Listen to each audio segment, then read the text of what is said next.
911, what's your emergency? My son's wife is dead. Please, there's something wrong with my son. Those were the urgent words of a father that would lead to the uncovering of one of the county's most shocking crimes in recent memory. The cold January air settled over Waller County, Texas, as a deputy walked up to a family's property. Just 2 days before, he had answered what looked like a normal medical call at this same place. Now, he was stepping into a nightmare. A father's desperate call had brought him here, unaware he was about to face a scene that would stick in his memory for the rest of his life. What started as a story of young love, with a wedding only months earlier, had turned into something horrible. In merely 2 days, what was once an ordinary family life descended into tragedy, leaving loved ones devastated and the entire community struggling to comprehend the horror. This is the tragic case of Angie Dicus.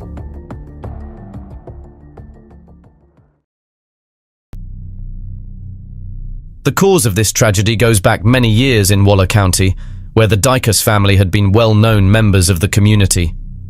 Rodney Dicus raised his family on Oak Hollow Boulevard, creating a life built on close community bonds and strong family values. His son, 21-year-old Jared Dicus, was brought up in this close community. He was known to the police, but only for minor issues, normal small-town problems that didn't really seem like warnings.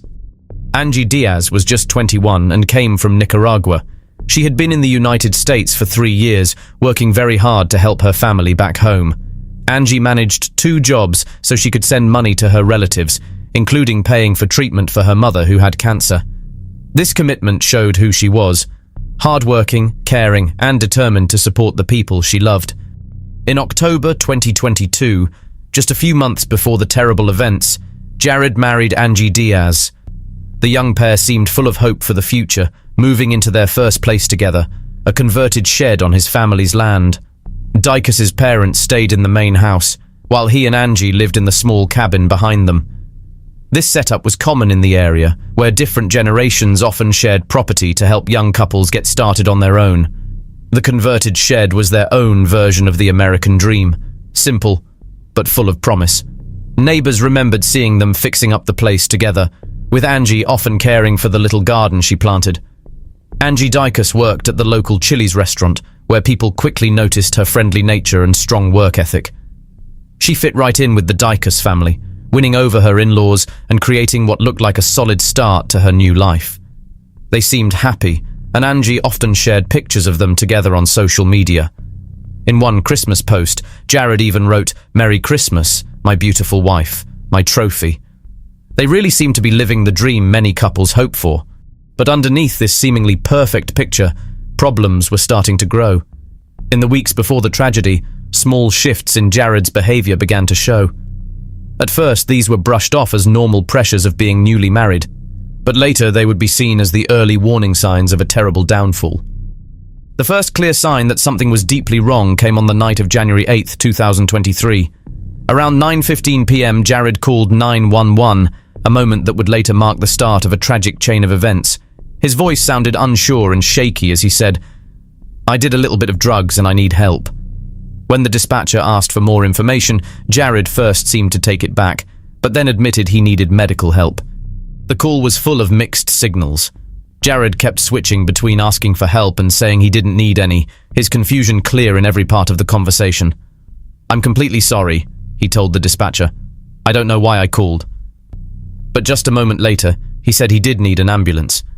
It was also mentioned that his family was at the house, a detail that would later play an important role in understanding the full extent of the tragedy. Emergency crews got there quickly, sending both an ambulance and a police car to the scene. Before they arrived, Jared called 911 again, sounding even more upset. "I was drugged yesterday.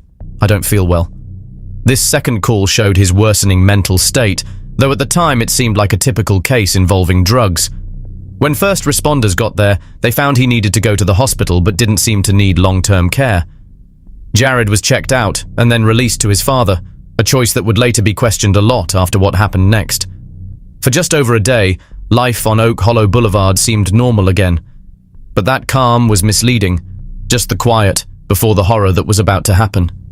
In the early hours of January 11, 2023, the uneasy calm on Oak Hollow Boulevard was broken. According to later accounts, Jared got home around 5 a.m. What happened in the following hours would later be revealed through his own chilling confession and the evidence found at the scene. The morning began in an ordinary way. Jared and Angie were just talking, as he later told police. But when Angie turned on the TV, something in Jared's drug-affected mind snapped. He claimed he heard evil voices coming from the television, ordering him to do terrible things.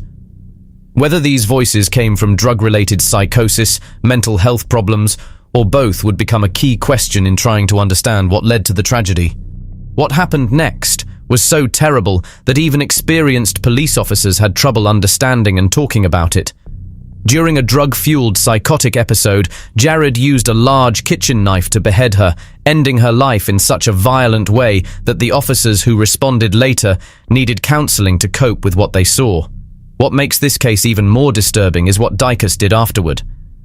After killing Angie, he went to her workplace, a local Hispanic butcher shop. Security cameras caught him taking a beer from the cooler and leaving without paying. He then calmly drank the beer in the parking lot. This all happened right after the killing, before his parents even knew what had taken place. It was this cold, emotionless behavior that shocked the entire community.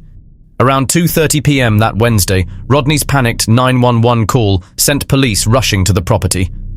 Deputy Randy Lewis, who had answered Jared's medical call just 2 days before, arrived to find a scene he would never forget.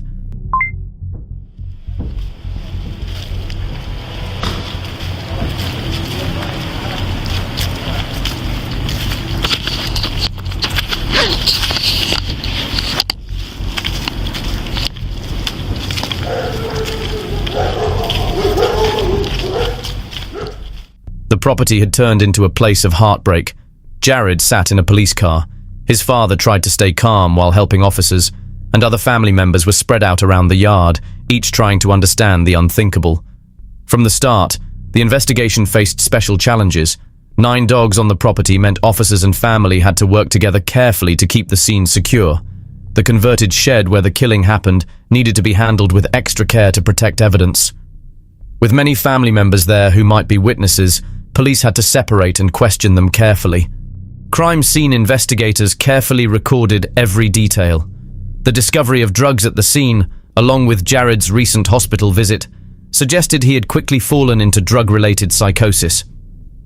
The evidence pointed to a sudden violent outburst instead of a planned killing, a fact that would later play a role in court. As the day went on, investigators had the difficult job of collecting evidence while also dealing with a family in shock. Rodney Dicus, even while coping with his own pain, was key in helping keep things under control. His willingness to work with police during such an unthinkable tragedy earned respect from the officers handling the case. By 10 p.m. that night, Jared was in an interview room at the sheriff's department, with paper bags over his hands to protect any possible evidence. His behavior while in custody was strange. He slept on the floor and did exercises, which could have been caused by drug use or severe anxiety. Investigators carefully took DNA samples and checked for gunpowder residue, working in a thorough, scientific way to build their case. The interrogation showed clearly how drug-related psychosis can affect someone. For the first hour, Jared went back and forth between sleeping and doing random exercises. When the questioning started, he had trouble staying connected to reality, let alone giving answers. He kept saying, "Something came in here," sounding completely lost in his own thoughts. But as the interview went on, his distant state started to break. The investigators' efforts to reach his sense of guilt and emotion slowly got through to him. "I just lost my way," Jared finally said. "I lost my way with God." When asked for more details, his story revealed a disturbing mix of drug-fueled hallucinations and violence. The legal process started with an important first step, deciding if Jared was mentally fit to go to trial. The big question was whether his psychotic episode was just a short-term, drug-related problem or a sign of more serious mental health issues.